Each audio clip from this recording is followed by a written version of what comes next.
Čujemo? Čuje se? Da.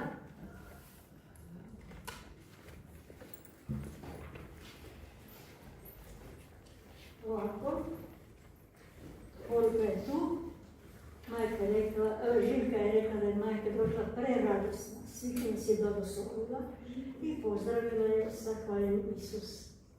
Draga moja djeco, hvala na hodočašću ovom svetištu. Djeco moja, oni koji žele susret sa mnom, ne može da ih spriječi vrijeme, ni hladnoća, niti vrućina. Djeco moja, sada ćete dobiti velike milosti.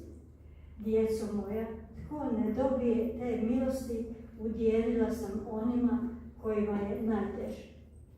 Djeco, ne želim da i vi osjećate tu bol, kao što gube svoje najmilije, djecu i sve što su izgubili. Puno ih trpi, nemaju ni hrane, a i krov nad glavom. Izmolite za njih deveticu, bar Oče naš, izmolite za njih. Djeco, molite za svećenike, za duhovna zvanja.